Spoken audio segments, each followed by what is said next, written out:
Alhamdulillahi Rabbil Alamin. Wassalatu wassalam ala syarafil anbiya'i wal mursalin wa ala alihi wa sahbihi ajma'in. Subhanaka la ilma lana illa ma 'allamtana innaka antal alimul hakim. La haula wa la quwwata illa billahil aliyyil azim. Rabbi shrah li sadri wa yassir li amri wahlul 'uqdatam min lisani yafqahu qawli. Allahumma iftah 'alaina bi futuhil 'arifin bik. اللهم اجعلنا من الذين يستمعون القول فيتبعون احسنه. اللهم علمنا مما جهلنا وانفعنا بما علمتنا وزدنا علما نافعا يا رب العالمين. قال الشيخ المصنف الناظم رحمه الله تعالى ونفعنا به وبعلومه في الدارين. Hajawi kita muka surat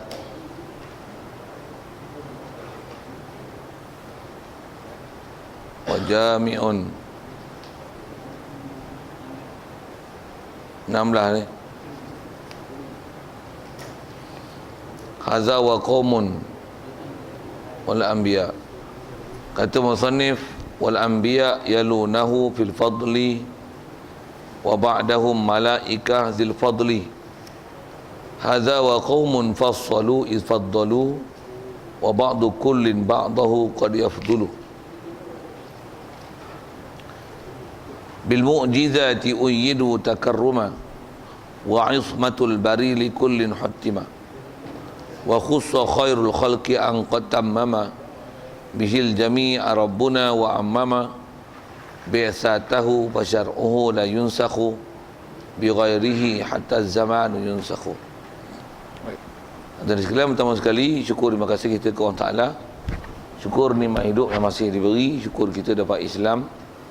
Syukur dijadikan hati sanubari kita boleh membenarkan, mengiyakan, mengakui, mengiktiraf semua ajaran yang dibawa datang oleh Nabi kita Muhammad sallallahu alaihi wasallam. Yang dengan itu juga menyebabkan kita boleh jadi taat patuh dalam perintahnya, taat patuh pada perintahnya dan meninggalkan larangannya. Syukur banyak-banyak dijadikan kita hidup dalam keadaan Islam, dijadikan kita membenarkan apa yang dibawa oleh Rasulullah, itulah dikatakan iman. Juga dijadikan kita boleh taat patuh perintah dia, tinggalkan larangannya, itulah dikatakan taqwa. Syukur kita jadi Islam, iman, taqwa, yang ini adalah antara nikmat-nikmat yang paling besar Allah Ta'ala bagi atas muka bumi ini. Siapa yang dapatnya maka beruntung dan berjayalah ia. InsyaAllah kita daripada golongan yang beruntung dan berjaya itu.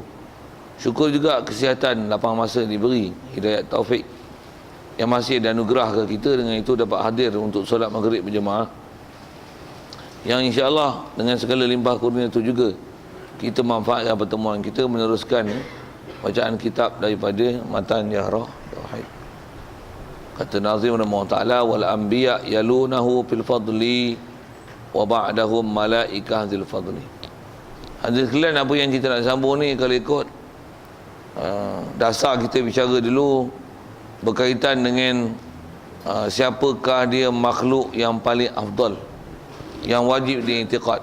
Dasarnya kita bicara dulu, umumnya bila ditanya siapakah makhluk paling afdal, kita wajib berpegang dan iktikad, dan memang tanpa ragu, syak atau berwaham.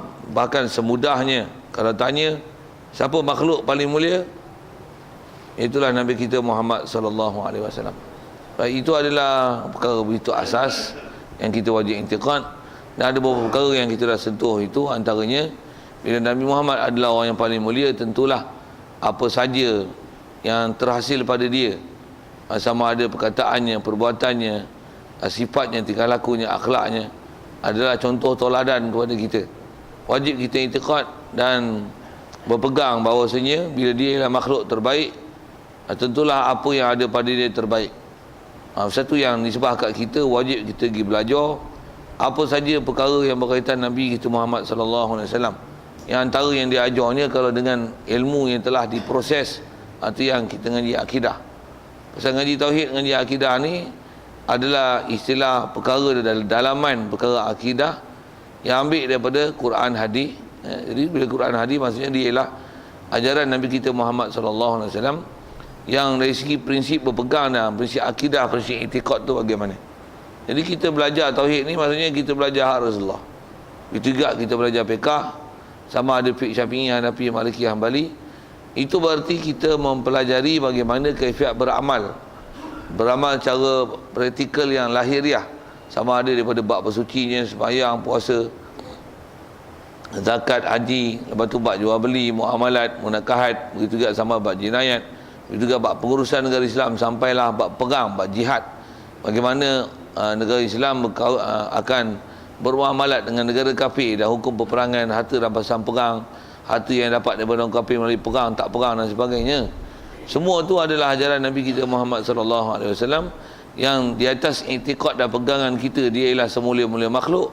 Tu yang kat kita sewajarnya pergi belajar, pergi cari apa ajaran baginda Nabi kita Muhammad sallallahu alaihi wasallam itu, yang dengan itu juga di atas kaedah i'tiqad dia semulia-mulia makhluk, sebagai makhluk yang datang dia membawa rahmat sekalian alam.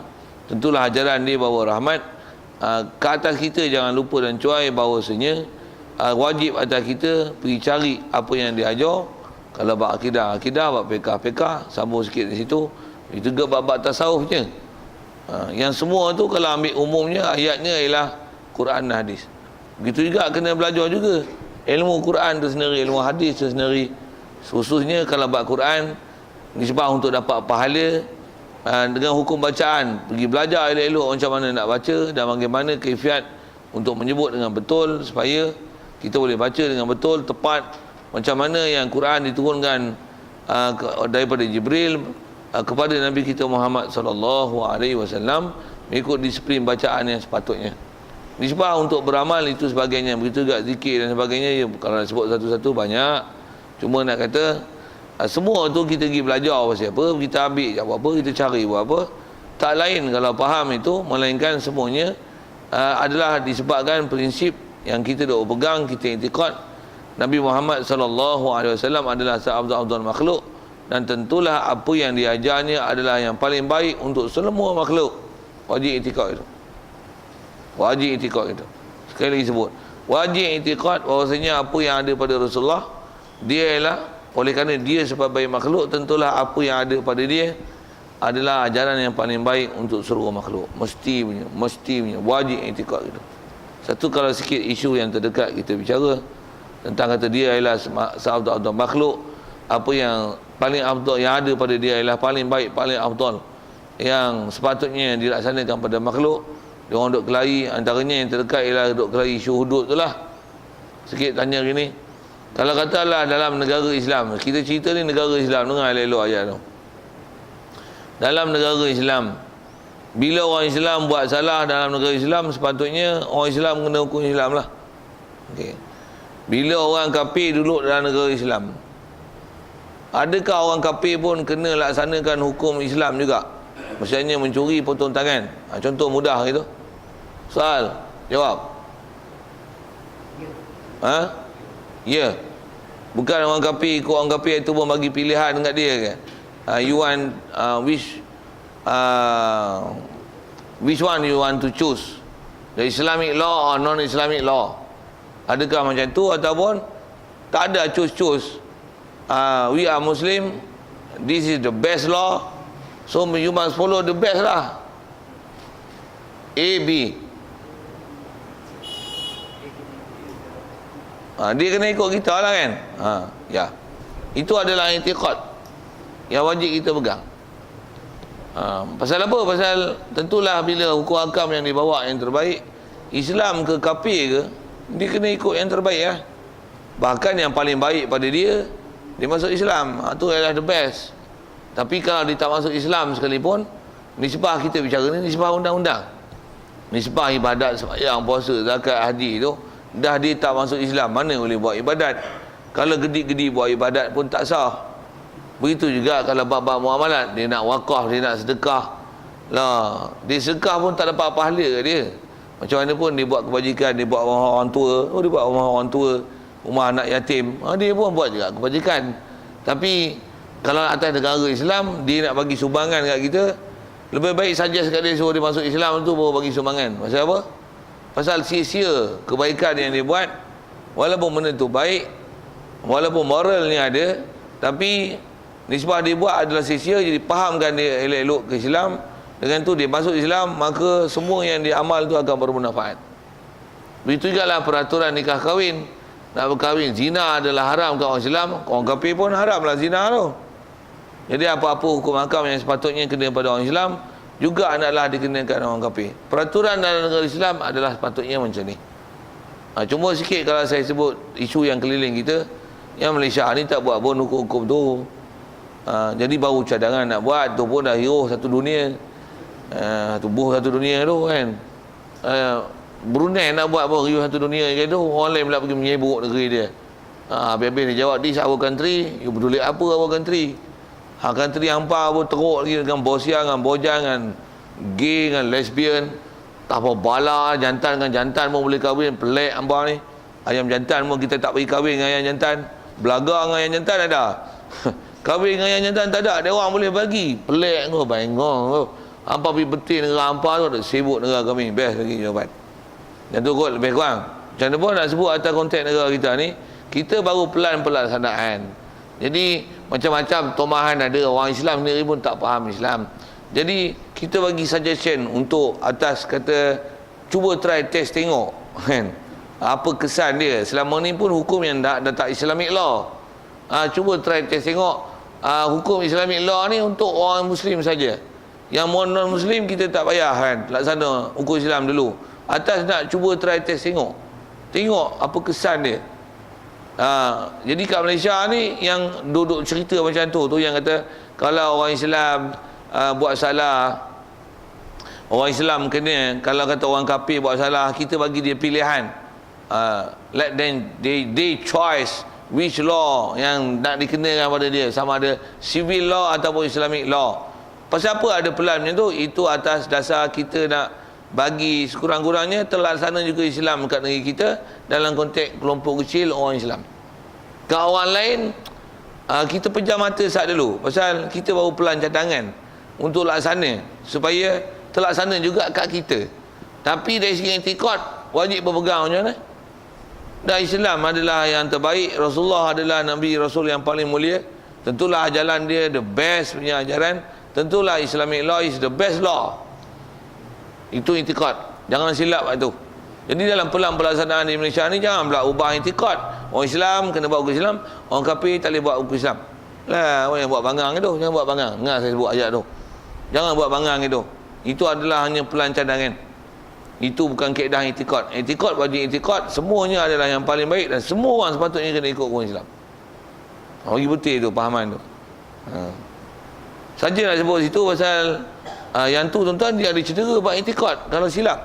Satu saya nak sebut, yang kita kat Nabi Muhammad tak cedera, tapi tak ajaran dia tu takut bawa cedera, yang kita menolak ajaran dia. Tak Nabi kita iktiraf, tapi tak ajaran dia kita tolak. Ni masalah ni. Sedangkan prinsip kita belajar yang lepas bab iman pada Nabi kita Muhammad SAW, dan iman dia kata berimanlah umumnya, beriman dengan Allah Ta'ala, dengan Nabi Muhammad, Nabi Rasul-Rasul yang lain, kitab-kitab, malaikat, itu juga hari kiamat dan qadar tu yang rukun, yang asal besar tonggaknya pada 6 perkara ini. Tentulah mengimani Rasulullah, mengimani apa yang dibawa. Jadi membenarkan semua ajarannya adalah menjadi rukun dalam bab keimanan. Pasal benda besar dalam bab iman adalah tasdik bima ja'a bihin Nabi SAW. Ialah kita mesti membenarkan, mengiyakan, mengiktiraf di hati apa saja ajaran yang dibawa datang oleh Nabi kita Muhammad SAW. Satu, ada siapa-siapa yang tolak bangkang ajaran Nabi kita Muhammad SAW, walaupun dia tolak bangkang tu perkara kecil saja, tapi istilah bangkang menolak itu, kalau dia tahu benda itu adalah ajaran Nabi, apatah lagi dengan istilahnya benda yang maklum fiddin bid darurah, benda yang simply known among the Muslim. Yang ini adalah the teach from our Prophet Muhammad SAW. Ini apa yang diajar ke kita. Wajib itikad, siapa bangkang, tolak, nafikan, apatah lagi perolok, persenda, permain, kafir, murtad tanpa ada khilaf ulama. Jaga tu. Jadi tak nak buat tu dosa, tapi tak iktiraf murtad. Alhamdulillah. Pasal apa nak bicara situ? Pasal kita bicara asal akidah. Yang tu kalau ikut sambung daripada pelajaran dululah yang kata kita wajib iktikad Nabi kita Muhammad sallallahu alaihi wasallam adalah seabdul makhluk. Bila dia seafdal-afdal makhluk, tentulah apa ajarannya adalah seafdal-afdal ajaran. Dan sebab kita sebut law tadi, tentulah Islamic law, Abu Prophet Muhammad sallallahu alaihi wasallam law, tentulah that is the best law. Wajib i'tiqad. Baik. Dan dia faham kata best, apa suppose yang kita kena buat? Daulatkan dia ke ataupun bagi dia berulat? Sikit dengan bahasa tu. Jawab. Wajib daulatkan dia. Istilah daulat pun bukan daulat tuanku tu. Istilah daulat maksudnya laksanakan dia. Realisasikan dia dalam kehidupan kita. Okey, sikit itu. Baik, jadi di atas kaedah asal akidah kita wajib i'tiqad Nabi Muhammad adalah makhluk yang paling afdal. Jadi seumumnya begitu. Baik. Siapa selepas dia? Itu kita nak bincang. Kata dia wala anbiya yalunahu fil fadli, dan sekalian nabi-nabi mengikut mereka itu akan Rasulullah pada kelebihan. Matan kita dia sebut selepas Rasulullah, umumnya dia sebut Nabi. Selesai, kita baca dulu ayat dia. Dan baik, selepas Nabi siapa? Wa ba'dahum malaikah dzil fadli. Dan kemudian daripada mereka itu Nabi-Nabi, siapa dia? Iaitulah malaikat-malaikat yang mempunyai ia akan kelebihan. Malaikat yang ada kelebihan. Malaikat mana? Malaikat lebih. Malaikat lebih lah malaikat yang jadi ketua malaikat. Pasal malaikat dengan ketua malaikat, malaikat yang kita kata prebet punya, bilang bahasa itu kan. Maksudnya malaikat yang biasa punya, yang ordinary punya angels, banding dengan yang ada pangkat punya, yang selected punya angels. Sebut selected pun pasal Allah Ta'ala jadikan dia tu sebagai ketua, pengurus benda yang besar-besar. Jibril, Mikail, Israfil, Israel, Munkar, Nakir, Raqib, Atid, Malik, Ridwan, tu 10 tu. Wajib i'tiqad malaikat-malaikat yang istilahnya ru'usul malaikah, yang jadi ketua malaikat ni, yang dia mendominasikan urusan-urusan datang ke bumi ni, yang Allah Ta'ala bagi tugasan tertentu kat dia.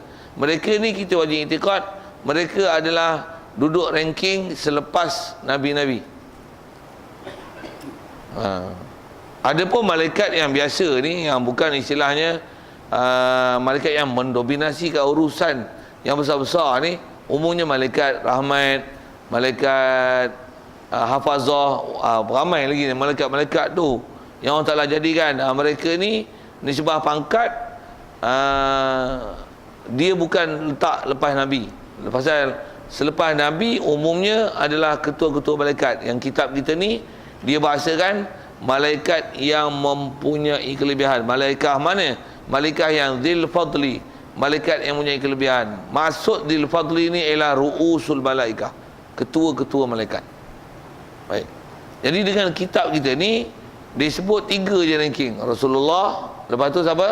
Nabi-nabi, lepas tu siapa? Ketua-ketua malaikat. Baik. Kalau kita huraian sikit, bagi huraian sikit di atas ranking yang diberi. Dan rasanya kita boleh bagi huraian tu dengan maklumat yang common knowledge ada kat kita. Apa dia? Bila sebut Nabi, Rasulullah, Nabi dan ketua malaikat. Nabi ni antara dengan Rasulullah, ada tak manusia yang lebih lagi antara mereka ni? Ada? Ada. Dengar elok. Ada. Siapa? Rasul lah. Pasal Nabi dengan Rasul tentu Rasul lebih. Cuma dia sebut Nabi itu atas rangkum semua dalam bentuk yang kumpulan yang besar. Tapi kalau kita spek kan, kecil kan globe, dia punya spek tu, tentulah bila sebut Nabi, tentu Nabi dan Rasul, Rasul lebih mulia. Dan Rasul pun, sikit soalan gini, ada tak Rasul yang lebih mulia daripada Rasul-Rasul lain? Apa? Pandai. Waktu saya kata common knowledge tu dah pandai lah, ada lah. Waktu tu pengarang kita dia tak payah sebut lah benda tu. You can arrange yourself. Jadi dia sebut Nabi Rasulullah, lepas tu Nabi-Nabi, lepas tu ketua malaikat. Jadi kalau faham dengan ranking yang ada tu, Rasulullah, lepas tu siapa? Yang ulul azmi lah. Lepas ulul azmi tu siapa? Yang Rasul-Rasul, dia Nabi lagi Rasul tapi tak ulul azmi. Lepas tu barulah yang dia tak Rasul tapi dia Nabi. Lepas tu ketua malaikat. Jadi ada 5 lah ranking situ. Boleh? Dia sebut 3, tapi kita boleh detailkan 5. Pertama ni siapa? Rasulullah. Untuk ulul azmi. Ulul azmi pun kalau ikut tertib tu, kalau kita belajar betul, tertib itu kena faham juga tu. Pasal tertib tu memang telah disepakati oleh ulama ahli sunnah. Selepas Rasulullah kan 5 ulul azmi, betul? 5 ke 50? Bagus. Okey, tengok pandai kan tuan ni, bukan tak pandai. Apa? Siapa? Rasulullah, tu? Nabi Ibrahim. Macam tak pandai je. Ha? Musa dulu. Untuk Isa. Untuk Nabi Nuh. Sekali lagi, Nabi Muhammad, Nabi Ibrahim, Nabi Musa, Nabi Isa, Nabi Nuh. Ya, 5 ni. Ikut ranking tu. Satu kalau orang tanya Nabi Ibrahim dengan Nabi Muhammad siapa lebih? Nabi Muhammad lah lebih, pasal dia paling mulia. Nabi Ibrahim dengan Nabi Nuh, Nabi Ibrahim, nanti yang kita selawat kata Nabi Ibrahim. Nabi Musa, tu ranking tu. Sebut urai satu-satu banyak lah. Tapi atas, kita bicara ranking. Maksudnya siapa yang top list. Artis pun top list kita tahu, takkan top list makhluk akan nak tahu. Jangan buat leceh tu kan. Sikit bahasa-bahasa gitu kan. Kena penyanyi pop dalam dunia. Oh ya, boleh apa pemain bola di musim bola kalau. Pemain bola dalam dunia. Unda sampai 10, top 10 tahu. Ni top 5 pun tak tahu. Leceh sungguh. Tapi bukan orang sini, orang Afrika sana. Oh, Afrika. Okey. Nabi Muhammad, Nabi Ibrahim, Nabi Musa, Nabi Isa, Nabi Nuh alaihi wassalam. Alaihi wassalatu wassalam. Lepas tu umumnya rasul. Semua rasul. Sebab tu semua rasul. Semua rasul ni siapa lebih? Kalau tanya Nabi Zakaria, Nabi Yahya, siapa lebih? Dia ada lebih kurang tu. Tapi mengikut kaedah ahli sunnah wal jamaah, selain pada yang ulul azmi ni, kita tak diwajibkan menentu dan mentakyin, apa lagi mengkhususkan ataupun meletakkan ranking keberapa mereka ini dengan tepat dan pasti. Cukup dengan kata selepas 5 ni, pasal yang ni memang ada jelas datang daripada nas pangkat mereka. Lepas pada 5 ni umumnya rasul. Satu kalau tanya Nabi Zakaria, Nabi Yahya, wallahu alam, mereka ni duduk selepas ulul azmi. Membanding dengan Nabi saja yang tak rasul, mereka ni lebih. Tapi Nabi Yahya, Nabi Zakaria siapa lebih? Walaupun yang ni anak ni bapak, kita tak diajar mengatakan bapak lebih pada anak, tidak. Pasal umum mereka rasul, mereka mulia. Betul tak? Nabi Sulaiman, Nabi Daud, siapa ayah, siapa anak tu? Nabi Daud adalah ayah, Nabi Sulaiman anak daripada Nabi Daud alaihi salam. Jadi siapa lebih? Masing-masing ada lebih. Nabi Daud boleh lembutkan besi, Nabi Sulaiman boleh jadi raja, boleh jadi pemerintah. Masing-masing ada kelebihan tu. Tapi kelebihan itu di atas kata mereka ni tak ada ketentuan nas menunjukkan siapa yang lebih dengan pastinya. Mengikut kaedah ahli sunnah wal jamaah, tak wajib diiktikad siapa yang lebih di antara mereka, yang lebih kurang, yang ada tafawut ni, yang ada istilah berlebih kurang ni. Bila tak tahu siapa dia mengikut ranking tu, cukup dengan beriman selepas ulul azmi yang mulia adalah semua rasul-rasul. Lepas tu barulah semua nabi-nabi. Lepas tu ketua malaikat. Ya, soalan.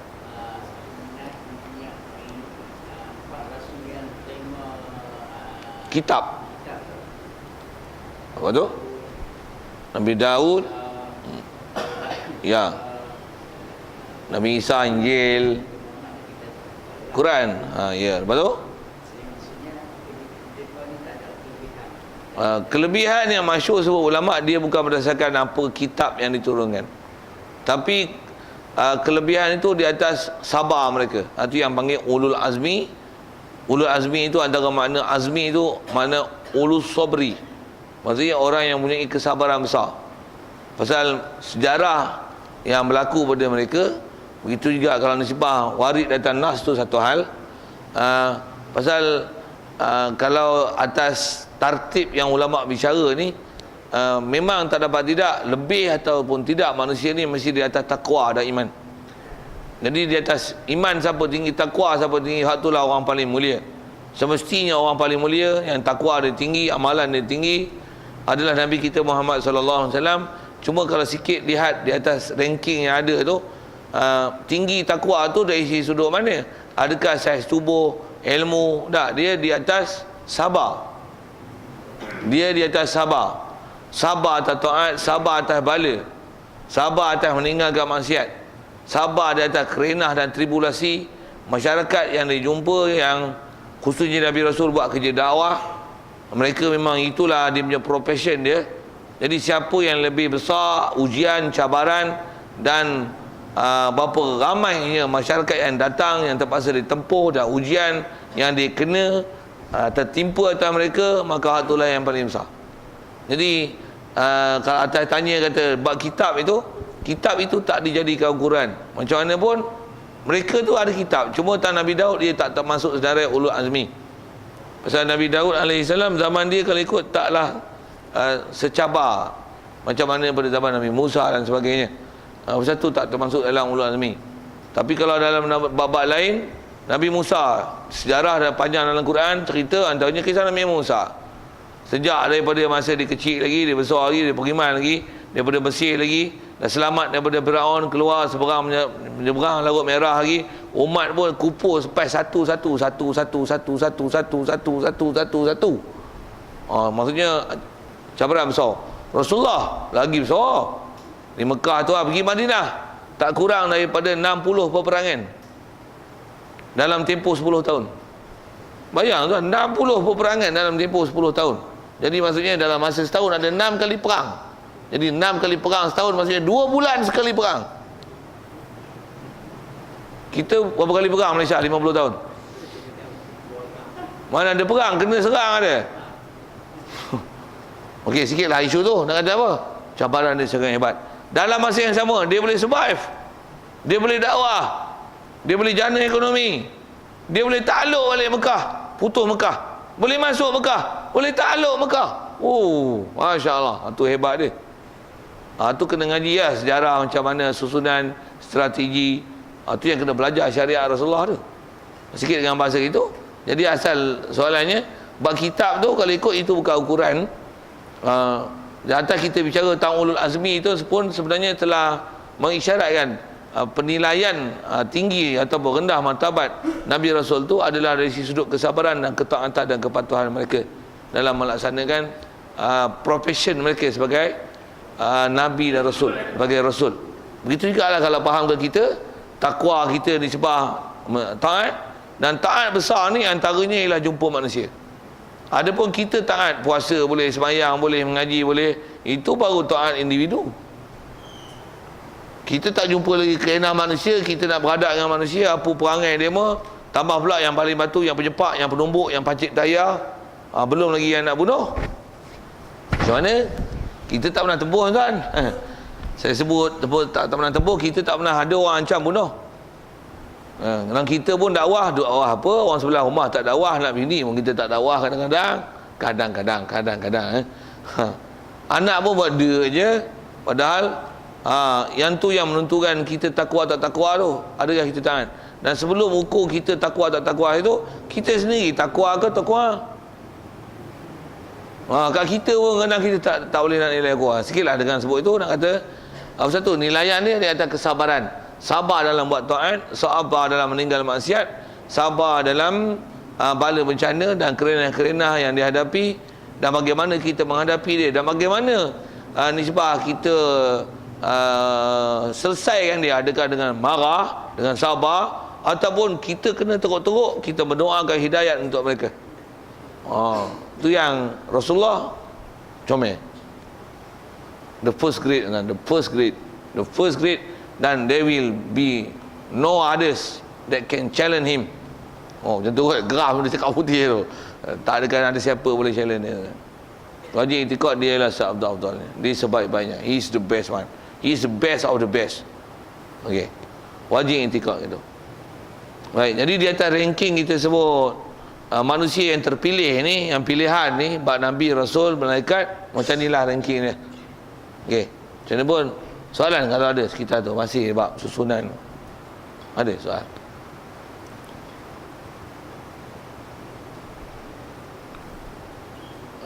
Baik. Kalau kita ambil ke Quran sikit tentang masalah ranking-ranking ni, ada satu ayat Quran yang masyhur disebut di atas, menunjukkan memang Nabi dan Rasul ni ada lebih antara satu sama lain. Dalam juzuk 3 tu, kepala juzuk 3 tu, tilka rusulu faddalna ba'dahum ala ba'd minhum man kalama Allah wa rafa'a ba'dahum darajat. Allah Ta'ala sebut tilka rusul, itulah rasul-rasul. Ayat tu dengan refer yang sebelumnya, cerita ada umat dulu Rasul Allah Ta'ala hantar. Itulah rasul-rasul. Faddalna ba'dahum ala ba'd, kami lebihkan sebagiannya sebagian lebih, sebagian yang lain. Yang ni